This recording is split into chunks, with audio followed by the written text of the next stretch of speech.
भगवान अद्भुत लीला विहारी हैं, जो बल के समुद्र हैं, जितने भी बलवान हैं उन्हीं के अंश से बलशाली हैं। आज वो महाबली प्रभु भागने की लीला करते हैं, रण से भागने की लीला करते हैं, इसलिए पहले उनकी जय बोलते हैं। बोलो रणछोर भगवान की जय, श्री द्वारिकाधीश भगवान की जय। 18वां संग्राम छिड़ने वाला है जरासंध से। 23 अक्षौणी सेना 17 बार लाया और भगवान श्री कृष्ण और बलराम जी ने 23 अक्षौणी सेना 17 बार संहार की और जरासंध को छोड़ दिया। 18वीं बार उसने बहुत से तपस्वी ब्राह्मणों को अनुष्ठान में बैठाला था और कहा 17 बार हार गया हूं, अगर 18वीं बार हारा तो आप सब ब्राह्मण लोग, बहुत ब्राह्मण भक्त था। एक समय निश्चित था जिस समय ब्राह्मण उनके सामने मांगने आते थे और वो कहता था अगर गर्दन भी मांग लोगे तो दे देंगे। तो कहा आपकी उपासना करता रहा, अगर 18वीं बार हार गया तो परिणाम ठीक नहीं होगा। अब सब ब्राह्मण तो भगवान से मनाने लगे, प्रभु अगर आप नहीं हारे तो पता नहीं क्या करे जरासंध। हजारों राजाओं की वो बलि चढ़ाने के लिए बंद किए था, 20,000 शायद, ऐसे भैरव बलि देने के लिए जैसे बकरा बंद किए जाते ऐसे राजाओं को बंद किए था। महाबली जरासंध था, कोई साधारण नहीं था। ब्राह्मणों ने अनुष्ठान, भगवान का नाम है नमो ब्रह्मणे देवाय। भगवान ने विचार किया कि ऐसे रण क्षेत्र से भागना तो ठीक रहेगा नहीं, जरासंध को पीठ दिखा के क्या लीला हो। तो भगवान के मन है देवर्षि नारद जी। देवर्षि नारद जी काल यवन महाबलशाली उसके समीप गए।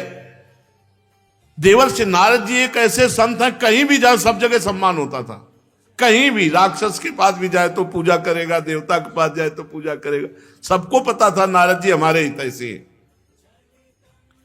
काल यवन ने कहा महाराज त्रिभुवन में कोई हमारा जोड़ नहीं रह गया लड़ने वाला। तो देवर्षि नारद जी ने कहा अभी तुम्हें पता नहीं है, श्री कृष्ण चंद्रजू मथुरा में विराजमान तुम्हारे जैसे वीरों को खूब अच्छे से तृप्त कर देंगे। काल यवन ने कहा मथुरा में क्या नाम है? श्री कृष्ण। कैसा रंग है? सांवला। अवस्था नव किशोर, 4 भुजाएं, पीतांबरधारी। बोले बस आप निश्चिंत रहो, मारा गया। देवर्षि नारद जी की प्रेरणा से 3 करोड़ म्लेच्छ सेना लेकर काल यवन ने मथुरा को घेर लिया। उधर 18वीं बार 23 अक्षौणी सेना लेकर जरासंध चल पड़ा। गुप्तचरों ने भगवान को सूचना दी जरासंध का 18वीं बार महासंग्राम होने वाला है। भगवान बलराम जी से कहा तो बड़ी समस्या हो गई। 3 करोड़ म्लेच्छों ने मथुरा को घेर लिया और 23 अक्षौणी सेना लेकर 18वीं बार जरासंध आ रहा है। अब तो जरा सी भी चूक हो जाने पर मथुरा वासियों को कष्ट हो सकता है। इसलिए भगवान ने समुद्र में एक पुरी की रचना की, द्वारिकापुरी की, किले की रचना की। बलराम जी से सलाह की और बीच समुद्र के बीच में 48 कोस लंबाई और चौड़ाई ऐसे किले की 48 कोस, जिसमें संपूर्ण मथुरा वासियों को सुरक्षित रखा जा सके। आदेश किया विश्वकर्मा को। वो आए थोड़ी कि अब काम शुरू होगा, 1-2 साल में पूरा होगा। मिनटों में काम पूरा होने वाला। गली, महल, सभा भवन, सब सुंदर नगर की रचना, उद्यान, विचित्र उपवन, दिव्य दिव्य लताएं, सोने के ऊंचे शिखरों वाले महल जो आकाश से बात करते, स्फटिक मणि की सुंदर सुंदर चबूतरे, बहुत सुंदर निर्माण द्वारिकापुरी का विश्वकर्मा जी ने किया। उग्रसेन वसुदेव जी और समस्त अपने निज परिकर को भगवान श्री कृष्ण बलराम जी ने योग माया के द्वारा मथुरा से सीधे, आसपास तो 3 करोड़ म्लेच्छ लगे हुए हैं, सीधे द्वारिकापुरी में पहुंचा दिया। देवराज इंद्र ने पारिजात वृक्ष भेंट दिया जो द्वारिकापुरी में विराजमान। भगवान ने दिव्य सुधर्मा सभा की रचना की। वो सभा ऐसी की भूख प्यास बुढ़ापा, शरीर से पसीना निकलना, थकावट, ये सब कुछ नहीं हो सकती उस सभा में बैठने की। वरुण जी ने श्वेत घोड़े जिनका एक एक कान श्याम वर्ण का था, जिनकी चाल मन के समान तेज थी। धनपति कुबेर जी ने 8 निधियां भेज दी। भगवान की समस्त विभूतियां आकर के द्वारिकापुरी में एकत्रित होने लगी। सभी लोकपालों की भगवान श्री कृष्ण ने जो जो शक्तियां सिद्धियां दी थी वो सब भेंट की। भगवान श्री कृष्णचंद्र जी की द्वारिकापुरी में सब निधियां सिद्धियां विराजमान हैं, लोकपालों की विभूतियां विराजमान हो गई। जब देखा कि योग माया के द्वारा सब मथुरावासी सुरक्षित द्वारिकापुरी पहुंच चुके हैं और जो कुछ थोड़ी प्रजा रह गई है उसके लिए बलराम जी को कि एक भी व्यक्ति का कहीं कोई भी अंग भंग न होने पावे, और गले में कमलों की माला डाली, पीतांबर फहराते हुए मुख्य दरवाजे से मथुरा के निकले। तम विलोक्य विनिष्क्रांत मुज्जिहानमिवोडुपम दर्शनीय तमम श्यामम पीत कौशेवाससम श्रीवत्स वक्ष संभ्राजत कौस्तुभा मुक्त कंधरम प्रचुदीर्घ चतुर्बाहुम नौ कंजारुणे क्षणम। भगवान जब मथुरा के प्रधान द्वार से निकले उस समय ऐसा मालूम हो रहा था एक साथ कई चंद्रमा उदय हुए हो। नील श्याम कांति, श्यामल शरीर अत्यंत दर्शनीय, उस पर रेशमी पीतांबर बिजली की कांति जैसा, वक्षा स्थल पर स्वर्ण रेखा, श्रीवत्स का चिन्ह, गले में कौस्तुभ मणि, अजान बाहु, लंबी लंबी भुजाएं, हाल में खिले हुए कमल के समान कोमल रत्नारे नेत्र, मुख पर मुस्कुराहट, आनंद की राशि राशि अटखेलियां, कपोल की छटा ही निराली, मंद मंद मुस्कान, जो देखे उसका चित्त चुरा ले। कानों में मकराकृत कुंडल झिलमिल झिलमिल कर रहे हैं। नारद जी ने ऐसा ही बताया था। प्रधान द्वार पे काल यवन खड़ा था, आसपास म्लेच्छ सेना घेरे हुए थी। काल यवन ने निश्चित किया यही श्री कृष्ण है, क्योंकि जैसा बताया था देवर्षि नारद जी ने वैसा है। श्रीवत्स चिन्ह, 4 भुजाएं, श्याम शरीर, कमल नेत्र और बनमाला धारण कर मस्ती से निकले, और बड़ी चंचलता है नेत्रों में। यही श्री कृष्ण है। ललकारा उसने, वासुदेव मुझसे युद्ध करो। कालयवन ने, भगवान ऐसे डर पे मानो जैसे कोई डर रहा हो कालयवन से। कालयवन ने देखा है तो डर गया हमारी केवल आवाज से। कालयवन दौड़ा, जैसे वो पैर बढ़ा रहा है वैसे भगवान भागने के पैर बढ़ा रहे। कालयवन ने कहा तो कह रहे थे बहुत वीर योद्धा है, अभी तो आवाज दी और सिकुड़ गया, और हम दौड़े तो भाग पड़ा पीछे की तरफ। भगवान जी देखा कालयवन आया, रणभूमि से भाग पड़े। बड़े बड़े योगी जन जिनका ध्यान धरते रहते हैं, कालयवन उनके पीछे दौड़ा। भगवान रण छोड़कर भागे। कालयवन को इतनी दूरी बनाए थे कि अब पकड़ा तब पकड़ा। भगवान से कहता, अरे आपकी इतनी महिमा है वासुदेव, कैसे तुम भाग रहे हो, थोड़ा तो हमसे युद्ध करो। भगवान और भाग रहे, पीतांबर कस के। कालयवन पीछे भागा, भगवान एक गुफा में घुस गए। कालयवन उसके पीछे पीछे आवाज करता हुआ जा रहा, अरे यशस्वी यदुवंश में पैदा हुए हो, युद्ध छोड़कर भाग रहे हो, तुम तो इतने बड़े वीर हो कि कंस को मार दिया, थोड़ा तो रुको, हमारी भुजाओं का तो आनंद लो। भगवान गुफा में चले गए। अभी उसके इतने भाग्य नहीं थे कि भगवान का स्पर्श पा लेता। वो आक्षेप करता रहा, भगवान गुफा में प्रवेश कर गए। काल यवन भी पीछे गुस्साता हुआ प्रवेश किया, तो वहां सो रहे थे महाराज मुचकुंद। भगवान ने अपना पीतांबर उड़ा दिया।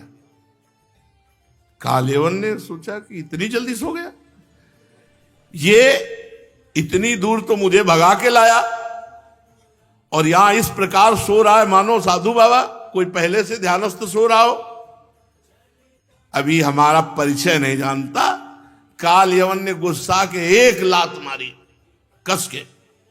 जो ही लात मारी सोई, जो सो रहे थे वो उठ गए।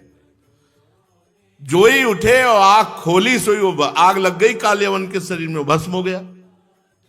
देखते ही मुचकुंद महाराज के काल यवन के शरीर में आग लग गई, तत्काल भस्म हो गया। राजा परीक्षित ने पूछा, भगवान केवल दृष्टि खोलने मात्र से काल यवन जैसा महाबलवान जलकर भस्म हो गया है, कौन पुरुष थे, किस वंश के थे, ये शक्ति उनमें कैसे आई, किसके पुत्र थे? आप कृपा करके बताइए कि वो पर्वत की गुफा में जाकर क्यों सो रहे थे।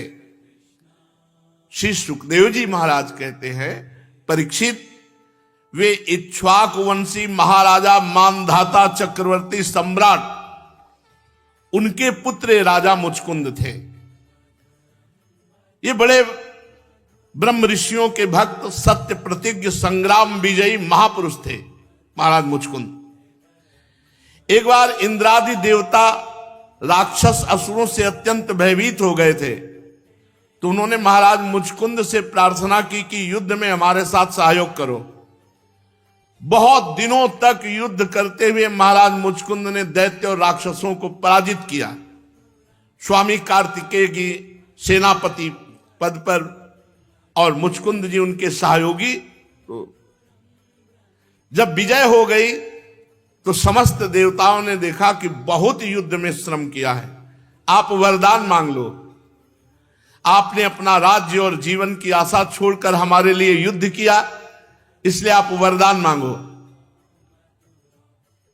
क्योंकि आप जितने दिन यहां युद्ध करते रहे, इतने में आपके पुत्र, रानियां, बंधु बांधव, अमात्य, मंत्री, ये सब के सब अंतर ध्यान हो गए, बहुत समय व्यतीत हो गया।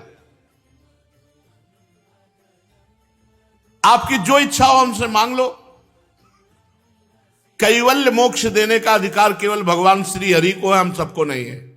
इसके अलावा मांग लो। कैवल्य मोक्ष देने की सामर्थ्य तो केवल अविनाशी भगवान श्री हरि में है। परम यशस्वी राजा मुचकुंद ने कहा, देखो इस समय में वरदान एक ही सुहाई दे रहा, मैं बहुत थक गया हूं, सोना चाहता हूं। तो बोले जाओ, नींद तुम्हें दी, खूब सो आराम से। नींद भर करके जब तुम्हारी नींद परिपक्व हो जाए तब उठना। अगर बीच में सोते समय कोई मूर्ख तुम्हें जगा देगा तो तुम्हारी दृष्टि पड़ते ही वो भस्म हो जाएगा, ऐसा देवताओं ने कहा। और ये बात भगवान को पता थी, तो सोचा काल यवन का हिसाब किताब यहां कर देते हो। मुचकुंद बहुत परहितकारी हैं तो उनको दर्शन भी दे देते हैं। काल यवन भस्म हो गया। सोई मुचकुंद जी आसपास नेत्र दौड़ाए तो देखा जगमग जगमग कांति जिनके अंगों से हो रही है। तमालोक्य घनश्यामं पीत कौसेयवाससं श्रीवत्स वक्षसं भ्राजत कौस्तुभेन विराजितं चतुर्भुजं रोचमानं वैजयन्त्या च मालया चारु प्रसन्न वदनम स्फुरन मकर कुंडलम। भगवान श्री कृष्ण का श्री विग्रह वर्षाकालीन मेघ के समान सांवला, रेशमी पीतांबर धारण किए, वक्षास्थल पर श्रीवत्स, गले में कौस्तुभ मणि, दिव्य ज्योति बिखेर रहे हैं। चार भुजाएं, वैजयंती माला घुटनों तक लटक रही है, श्रीमुख कमल अत्यंत सुंदर, प्रसन्नता से खिला हुआ, कानों में मकराकृत कुंडल जगमगा रहे हैं, ओठों पर प्रेम भरी मुस्कुराहट, नेत्रों की चितवन प्रेम की वर्षा कर रही, अत्यंत नव किशोर अवस्था, मतवाले सिंह के समान निर्भीक चाल। राजा मुचकुंद यद्यपि बड़े बलशाली धैर्यवान, पर भगवान का दर्शन देखकर वो चकित हो गए, हतप्रभ हो गए, घबरा गए। भगवान का तेज दुर्धर्ष है। तनिक सशंकित कांपते हुए महाराज मुचकुंद भगवान श्री कृष्ण से बोले। राजा मुचकुंद ने कहा, आप कौन हैं? इस कांटों से भरे हुए घोर जंगल में आप कमल के समान कोमल चरणों से क्यों विचर रहे हैं? और इस पर्वत की एकांतिक गुफा में पधारने का प्रयोजन क्या है? क्या आप समस्त तेजस्वियों के मूर्तिमान तेज हैं? कौन है आप?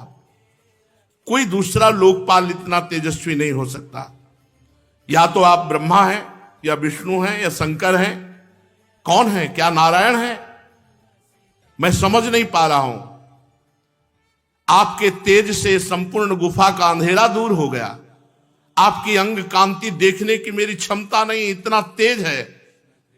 हे पुरुष श्रेष्ठ, यदि आपको रुचे तो अपना जन्म, कर्म और गोत्र बतलाइए, क्योंकि हम सच्चे हृदय से जानना चाहते हैं आप कौन हैं।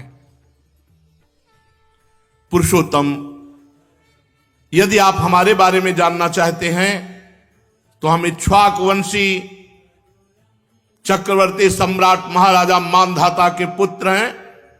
मेरा नाम मुचकुंद है, इक्ष्वाक वंशी क्षत्रिय हैं। मैं आपके चरणों में नमस्कार करता हूं। बहुत दिनों तक जागते रहने के कारण मैं थक गया।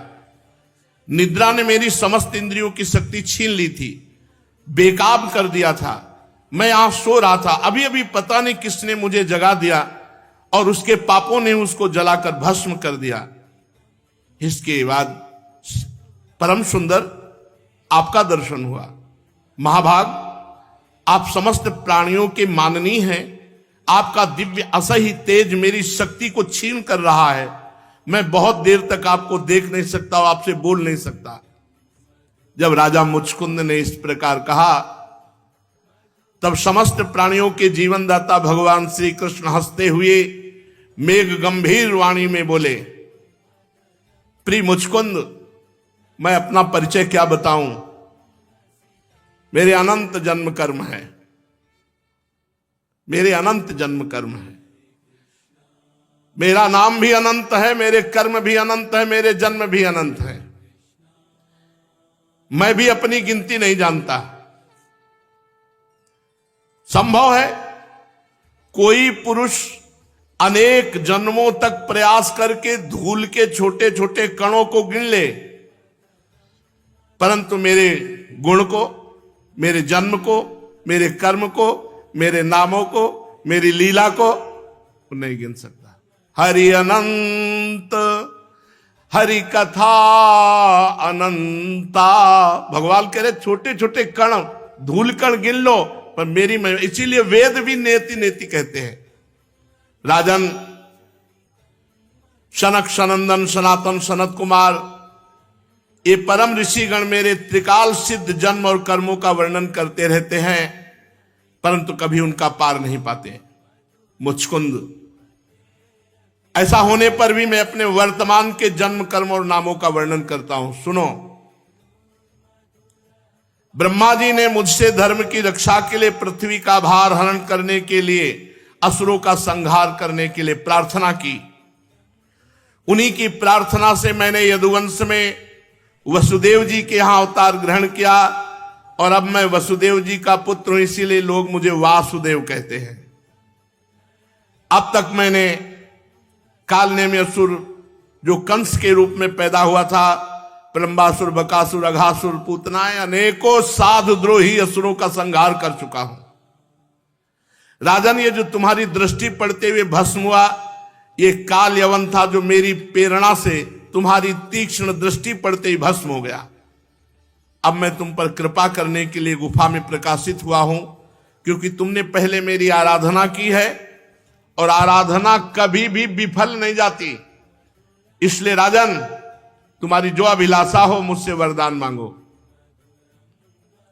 मैं तुम्हारी सारी लालसा अभिलाषाएं पूर्ण कर दूंगा।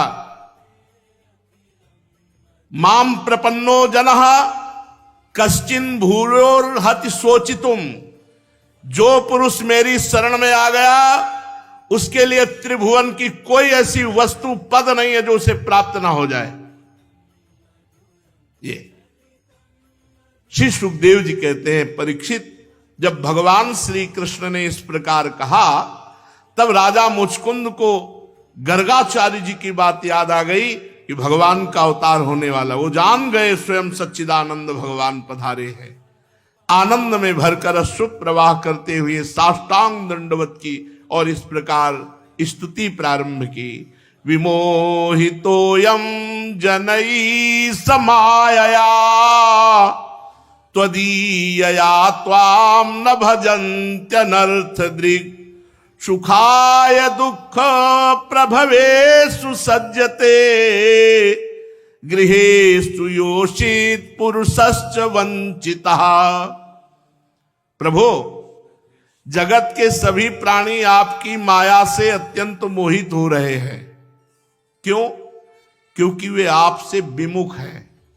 भगवान की माया कब फांसती है?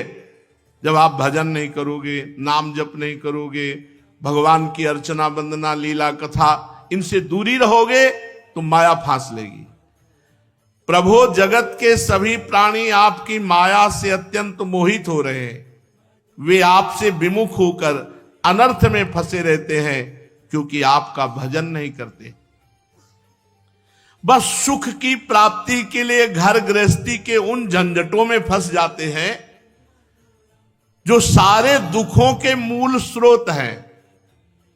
इस तरह चाहे स्त्री हो या पुरुष, सब ठगे जा रहे हैं आपकी माया से। इस पाप रूप संसार से सर्वथा रहित प्रभु, ये भारत भूमि अत्यंत पवित्र कर्म भूमि है। ध्यान दीजिए, बड़ा दुर्लभ है। ये भारत भूमि पवित्र कर्म भूमि है। इसमें मनुष्य रूप में जन्म होना तो अत्यंत दुर्लभ है। और मनुष्य जीवन इतना पूर्ण है कि इसमें भगवत प्राप्ति की सारी सुविधा है, कोई भी असुविधा नहीं। अपने परम सौभाग्य से और भगवान आपकी हेतु की कृपा से जो भारत भूमि में मनुष्य जन्म प्राप्त करके अपनी मति गति को असत संसार के भोगों में लगाकर घर गृहस्थी के अंधेरे कुएं में पड़ा रहता है, आपका भजन नहीं करता, आपके श्री चरण कमल की उपासना नहीं करता, वो ठीक उसी पशु के समान दुर्गति को प्राप्त होता है जो तृण से ढके हुए अंधेरे कुएं में जाकर तृण के लोभ से गिर जाए और वहां सड़ सड़ के मरे। भगवान, मैं राजा था, राज्य लक्ष्मी के मद में मतवाला हो रहा था। इस मरने वाले शरीर को ही तो मैं आत्मा अपना स्वरूप समझ रहा था।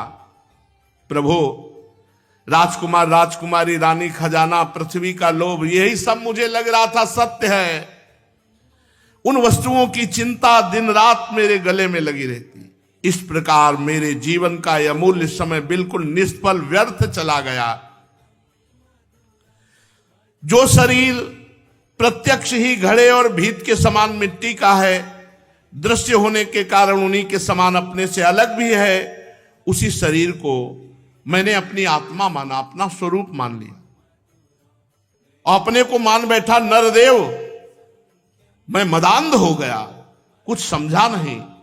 रथ, हाथी, घोड़े, पैदल, चतुरंगनी, सेना, सेनापतियों से घिरकर मैं पृथ्वी में इधर उधर घूमता रहा। ये करना चाहिए, ये नहीं करना चाहिए, विधि कर्तव्य कर्तव्यों की चिंता में पड़ करके एकमात्र भगवत भजन से विमुख रहा, असावधान हो गया। संसार में बांध रखने वाले विषयों के लिए दिन दूना रात चौगुना आशा बढ़ती चली गई। परंतु जैसे भूख के कारण जीभ लपलपाता हुआ सांप असावधान चूहे को दबोच लेता है, वैसे ही काल मृत्यु रूप दांतों से एकाएक प्रमादग्रस्त प्राणी को चबा डालता है। काल ग्रसित प्रभु जो पहले सोने के रथों पर बड़े बड़े गजराजों पर चढ़कर अपने को राजा नरदेव कहलाता, वही शरीर जब काल का ग्रास बन जाता है तो फेंक देने पर पक्षी खा जाते, विष्ठा बना देते हैं।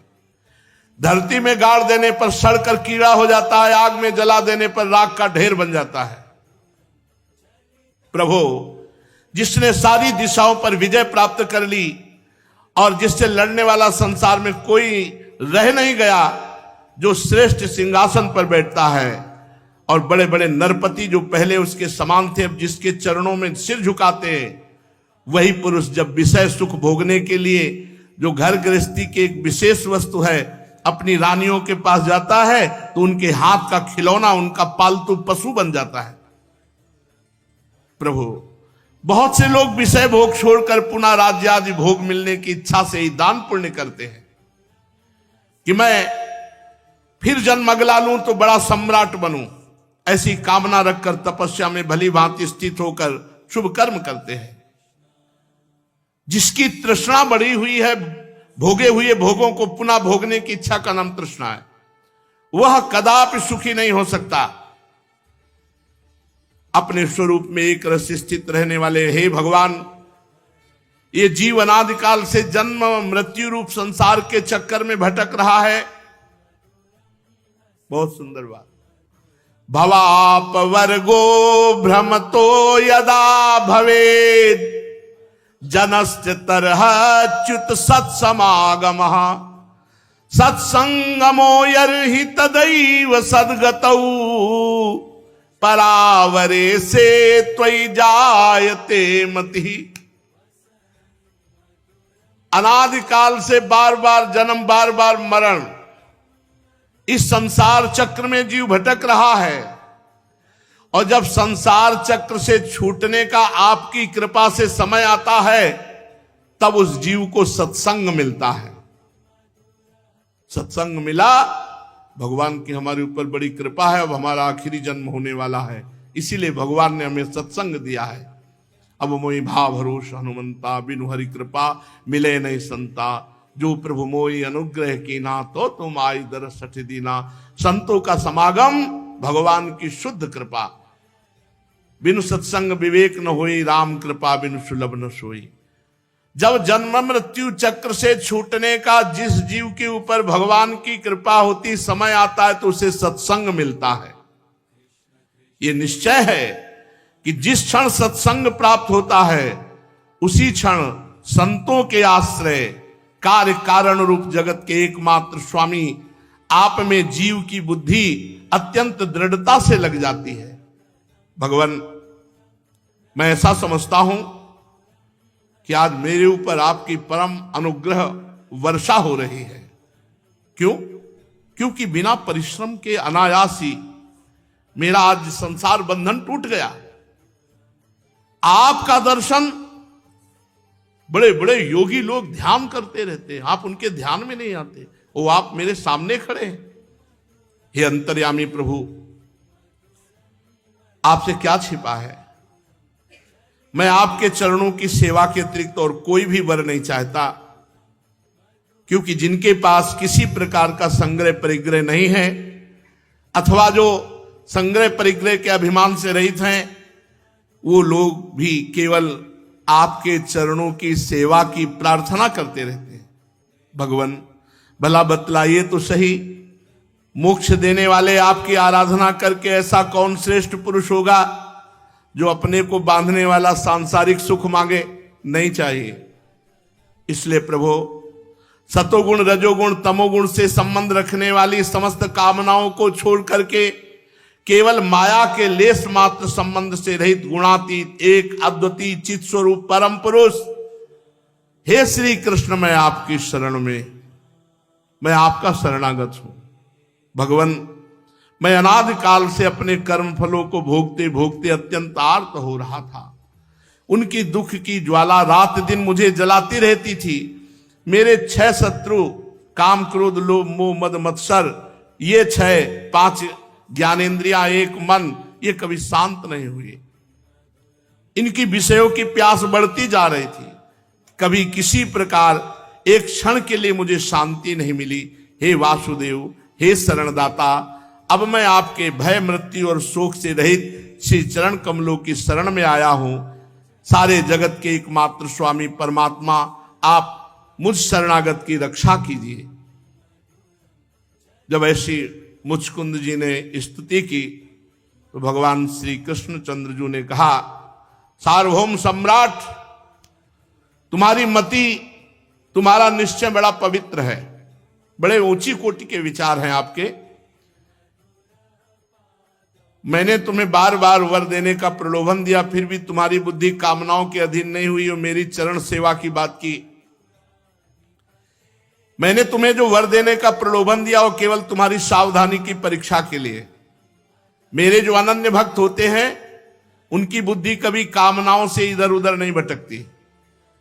जो लोग मेरे भक्त नहीं होते, वो चाहे प्राणायाम आदि के द्वारा अपने मन को वश में करने का कितना ही प्रयत्न क्यों न करें, उनकी वासनाएं क्षीण नहीं होती। राजन, उनका मन फिर विषयों के लिए मचल पड़ता है। आज से तुम अपने मन और सारे मनोभावों को मुझे समर्पित कर दो, मुझ में लगा दो और स्वच्छंद रूप से पृथ्वी पर विचरण करो। मुझ में तुम्हारी विषय वासना शून्य निर्मल भक्ति सदा बनी रहेगी। तुम्हें एक जन्म और लेना पड़ेगा अभी, मुचकुंद जी से कहा, क्योंकि तुमने क्षत्रिय धर्म का आचरण करते हुए बहुत से पशुओं का शिकार किया है और युद्ध आदि में बहुत से सैनिकों को मारा है। अब एकाग्र चित्त से मेरी उपासना करते हुए तपस्या के द्वारा उस पाप को धो डालो। अगले जन्म में तुम ब्राह्मण कुल में जन्म लोगे, नरसिंह मेहता के रूप में, और समस्त प्राणियों के सच्चे हितैषी परम सुहृद हमारे विशुद्ध भक्त बनोगे। उस समय तुम्हें हमारी प्राप्ति हो जाए। 52 बार भगवत साक्षात्कार हुआ नरसिंह मेहता जी को, 52 बार भगवान बार बार प्रकट हुए उनके यहां। तो यही मुचकुंद जी को भगवान ने आदेश किया, देखो ये तो बहाना है कि तुमने शिकार किया, तुमने एक जन्म में ये तो अपने महापुरुषों को प्रकट करके जगत पावन करने के लिए भगवान ने बात कही कि तुम्हारा अगला जन्म होगा। नहीं तो अजामिल वैश्यागामी इतना पाप, लाखों पशुओं की हिंसा की होगी उसने। हिंसा करके ही तो भक्तमाल जी में आता है चरित्र की, जब संत जन मंडली उसके दरवाजे पे थे तो एक दो मृग मारे हुए ला रहा था, तो क्या पुत्र के बहाने नारायण कहा तो क्या अगला जन्म हुआ, क्या सीधे परम पद मिला। और भगवान बातचीत कर रहे हैं, बातचीत भगवान कर रहे हैं, अब इनका अगला जन्म होना चाहिए। लेकिन भगवान अपने कारक महापुरुषों को अवतार दिलाते हैं जगत मंगल के। नरसिंह मेहता जी के आज कृपा प्रसाद से हजारों लोग भगवत प्राप्त हो गए, हो रहे हैं, होते रहेंगे। महापुरुषों का प्रताप कभी निष्फल नहीं जाता। तो तुम्हारा अगला जन्म होगा ब्राह्मण कुल में और तुम प्राणियों के सच्चे हितैषी परम सुहृद होगे। फिर मुझ विशुद्ध विज्ञानानंद घन परमात्मा को प्राप्त करोगे। वही श्री नरसिंह मेहता जी के रूप में प्रकट हुए। शेष चर्चा आगे। श्री राधा वल्लभ लाल की।